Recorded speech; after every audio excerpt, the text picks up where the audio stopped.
Now for our story. It was early afternoon. Ben Calvert drove his big black car through the quiet streets of Wakefield, pulled up in front of his comfortable home on 11th Street, the house in which Ben's daughter, Kitt, had been living since her return from California, with a baby boy she'd presented to her husband and father as her own son, the child which in reality was Lisa Fenner's. Now Ben parks his car and hurries up the steps of the house, letting himself in noisily and slamming the door after him. Kitt! Kitt, where are you? I'm up here, Dad, in the nursery.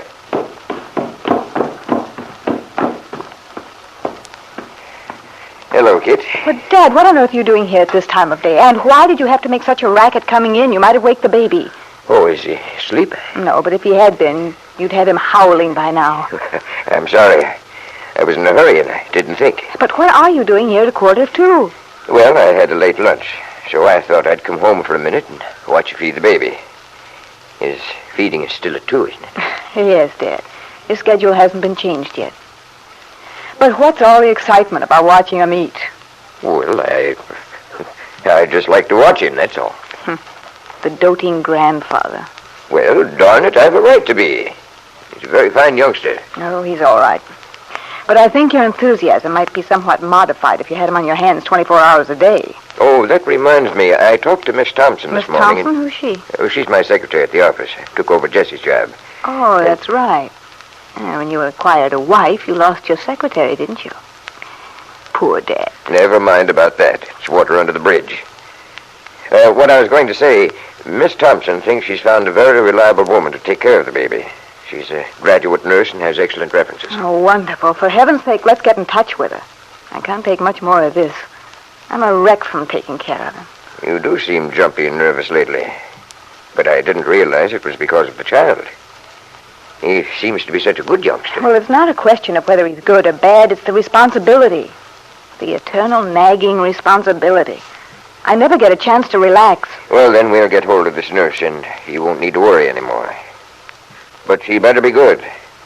I wouldn't trust him with any but the most competent care. Oh, she'll probably be all right.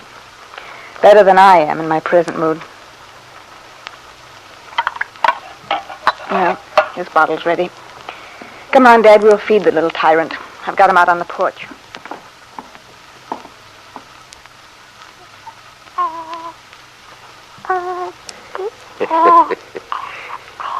Look at that. He's just as happy and good-natured as anything. He is at the moment. There you are, chum. This should hold you for a while. He certainly knows what to do with it, all right. That's the best thing he does. Really, a baby is practically all appetite. They're just little animals, actually. Well, so long as he's a healthy little animal, I won't kick. Look at those sturdy legs he has. You know, maybe he'll turn out to be a runner. Or a ballet dancer. Good heavens, what an idea. Why, Dad? My grandson? That's preposterous. Just an idea I had. Perhaps it's just my sardonic sense of humor. Well, let's go in. He'll be all right. By the way, have you decided what to name him yet? No, I haven't.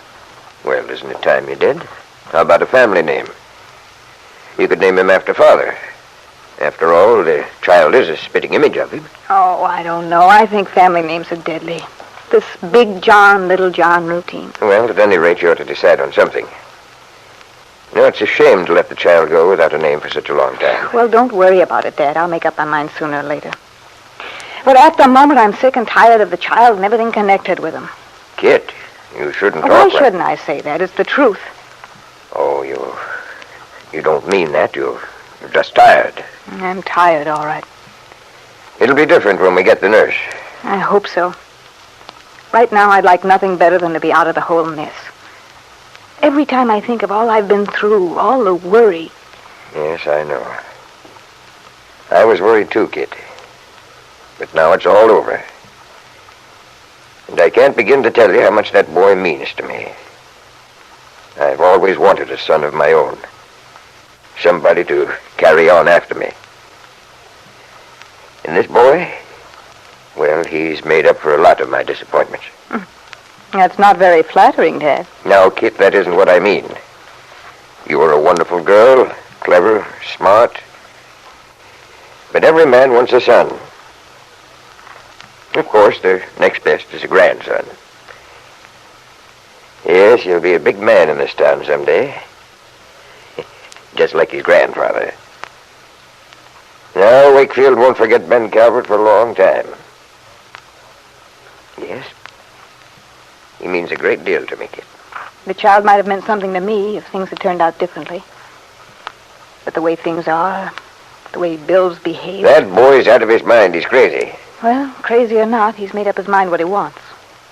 There's nothing more I can do. Oh, yes, there is. There's got to be. When I think of how you looked when you got off that train with the baby, Kitt, you were radiant. You looked so proud when you handed him the child. It's outrageous for him to walk out on you this way. And I won't stand for it. You said that the night you followed him to the auto court. But it didn't seem to have much effect on Bill.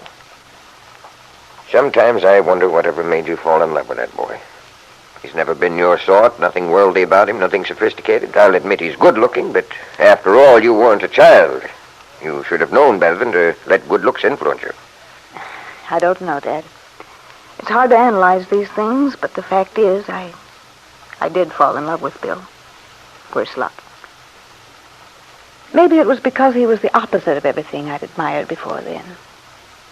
He had a sort of simplicity about him that I liked. An honesty. That sounds funny. I should fall for a man because he was honest. Sounds like a dreary recommendation. Yet, oddly enough, that did have something to do with it. Well, Kitt, all I know is that you wanted to marry him, and I helped you. Yes, I married him, all right. Now he wants me to divorce him. Well, you're not going to. You're married to him. We'll see that the marriage sticks. If he thinks for a minute... You can save your breath, Dad. I've already made up my mind. I don't give a hang what silly idea you may have in your head, Kitt. I'm not going to let you... Now, wait a minute, Dad. Simmer down. I have something to tell you. All right. What is it? I saw Bill last night. Well, why didn't you tell me? What happened? What'd he say? He insisted that he wants a divorce. Well, you're not going to give him one. No, you're right, Dad. That's what I wanted to tell you. I've decided against it myself. Well, that's better. It's about time you showed a little spunk. The way you were talking when you first came back wasn't like you at all. No, I suppose it wasn't. It was one of the first times in my life that I felt completely defeated. Just didn't seem worthwhile fighting about anything, but... Well, I got to thinking about it all. About... About what, Kitt? Did something happen you haven't told me? No, nothing. You started to tell me something, and then you broke off. Out with it, Kitt. We can't afford to have secrets from each other at this point. Oh, it's nothing. But if Peggy Douglas thinks Peggy Douglas? I don't see what she has to do with it. She's definitely engaged to this, Dawn. Well, maybe she is, but she's not married to him. And I have a hunch that she doesn't intend to until she sees what happens between Bill and me. Well, little Peggy Douglas is going to have a very long wait. Kitt, the main thing is you can't afford to give Bill a divorce. This family has to hold together. We're not going to let anyone in this town have an opportunity to laugh at us. And that's exactly what they would do. But I might as well tell you, Dad, we may be in for some trouble you hadn't counted on. Now what? Bill told me that if I didn't get a divorce, he would. He dared to tell you that? To threaten you way out of... But don't worry about it. I'm positive Bill wouldn't go through with it. For one thing, he's not that kind of a man. You know how Bill's always felt about his duties as a husband, how protective he is toward women. It just wouldn't be like Bill to do something like that. I don't know, Kitt. That boy's changed somehow. He's much more stubborn.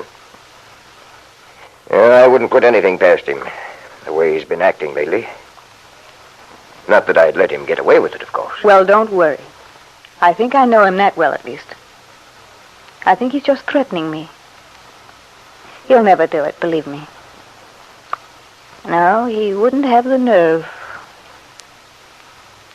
You say that, Kitt, with a great deal of conviction.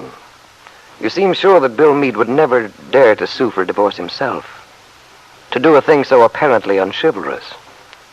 But I wonder what you'd say if you knew that at this very moment, your husband, Bill Meade, is in the office of Angus McKillop, the attorney.